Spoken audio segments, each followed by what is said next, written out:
All right, diving in. Today, we're headed to Kaohsiung, Taiwan, to those iconic dragon and tiger pagodas. Oh, yeah, I've heard of those. You guys sent in some amazing sources for this deep dive.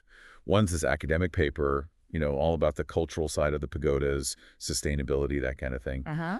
And then there's this other one, super practical, like how to actually preserve these landmarks, bring them into the modern world. Sounds like a great mix. It is. So picture this. Vibrant colors, right? Mm-hmm. Towers rising up from this serene lake. Centuries of history and symbolism. That's what we're getting into today. I'm ready to dive in. Me too.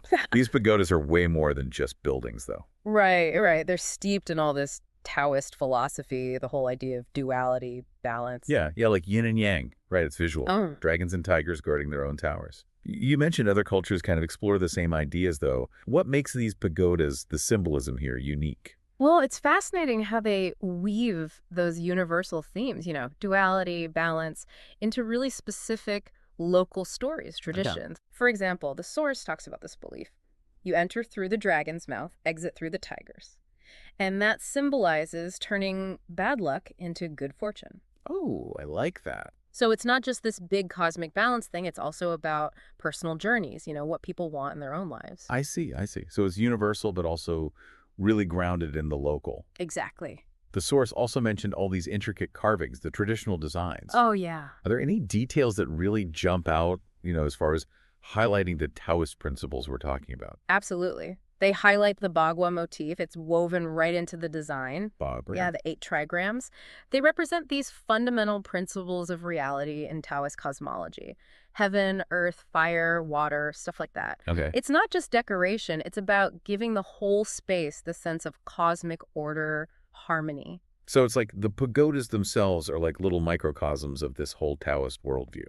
Wow. But let's be real. Maintaining these cultural treasures in a modern city like Kaohsiung, that's got to be a challenge, right? Yeah, for sure. Our source mentions this tension between preserving the landmarks and, accommodating all the growth and development. How does that play out specifically in Kaohsiung? Kaohsiung's interesting. The pagodas are in this area called the Lotus Pond Scenic Area, and it's seen tons of urbanization in recent decades. The source actually points out traffic, pollution, all that as major threats to the pagodas themselves and the whole visitor experience. Yeah, makes sense. Plus, there's this risk that if they don't manage the development, it could really erode the cultural, even the ecological side of things. It's like a microcosm of this global thing so many cities are facing, right? Modernizing without losing your heritage, your environment. Yeah, a balancing act for sure. Luckily, our source gives us a roadmap. They talk about sustainable development, weaving the pagodas into this smart city framework. But before we get into that, could you break down what smart city actually means in this context? What's the vision they have for these pagodas? Well, in this case, it's all about using technology to make life better for residents, visitors, and at the same time protecting cultural sites. Okay. Like, imagine interactive displays that bring the history and symbolism to life, maybe even augmented reality, overlaying information right onto the physical structure. Oh, that'd be cool. Yeah, the vision is to use technology to make the pagodas more accessible, help people understand them better, but without compromising their authenticity, So it's like bridging ancient wisdom with modern innovation. Exactly. I like that, yeah, finding that balance.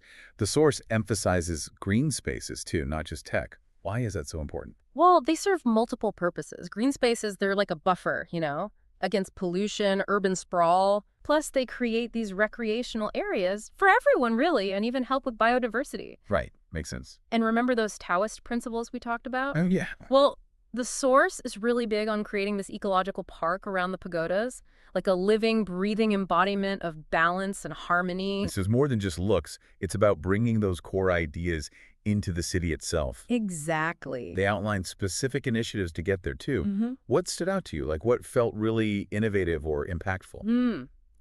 The rooftop garden idea really caught my eye. Rooftop gardens? Yeah, on the buildings surrounding the pagodas. Imagine a whole network of them, this green corridor. Oh, wow. Visually stunning, plus practical benefits, Less heat island effect, better air quality. Yeah, turning concrete jungles back into, well, jungles. Exactly. But greener, and hopefully fewer tigers to worry about.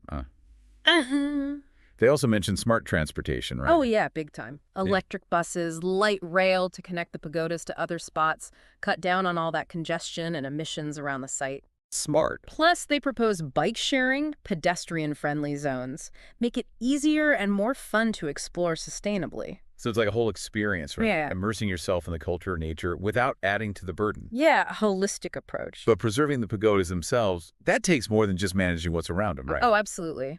The source talks about legal protections, gotta prevent development that could damage the historical integrity, and regular maintenance, using the latest restoration techniques, making sure these structures are around for a long, long time. Honoring the past, safeguarding the future. Exactly. What about the cultural side? How do we keep those stories, those traditions alive? Education and community engagement are key. The source suggests interactive exhibits, workshops, even VR experiences to bring the history to life. Oh. And they're big on festivals, events, celebrating the pagodas, building a sense of ownership for the residents. Making those ancient stories relevant today. Yeah. I love how they're connecting all of it, technology, community, environmental stuff, into one big strategy. But even with the best plans, change takes time. The source gives us a timeline, right? Walk us through it. They're ambitious, but they're taking it step by step. By 2025, they want that green space, that buffer zone completed. Okay. Then 2030, the smart transportation system is up and running, connecting everything seamlessly. 2035. What's the picture then? They're aiming for model smart city status, showcasing how technology can enhance preservation, sustainability, quality of life, the whole package. Yeah. Imagine interactive exhibits, VR experiences, a whole digital archive of the pagoda's history, all accessible to everyone. Blending the physical and digital, huh? Yeah. This is pretty immersive. And 2040, the final goal. Kaohsiung wants to be known as one of the most livable cities in the world. And the dragon and tiger pagodas, they're the example, the symbol of how to blend tradition and progress, without sacrificing either one. Pretty inspiring vision for the future. Yeah. It really is amazing, how these ancient structures can lead to such a complete forward-thinking vision. It's not just about saving the past, it's about using it to build a better future, the more sustainable one. Yeah.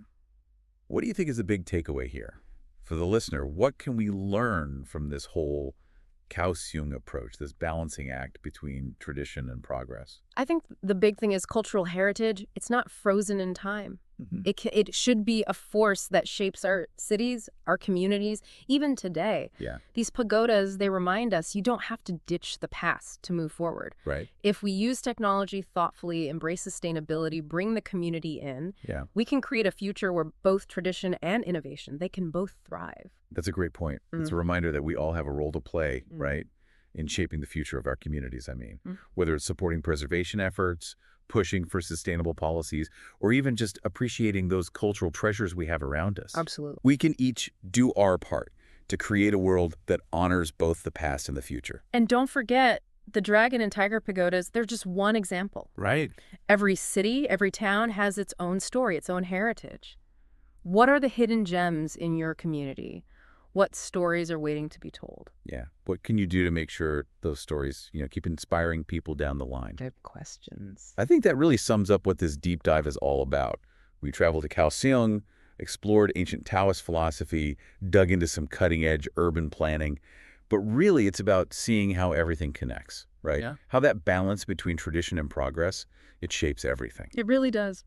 Thanks for joining us on this exploration of the Dragon and Tiger Pagodas.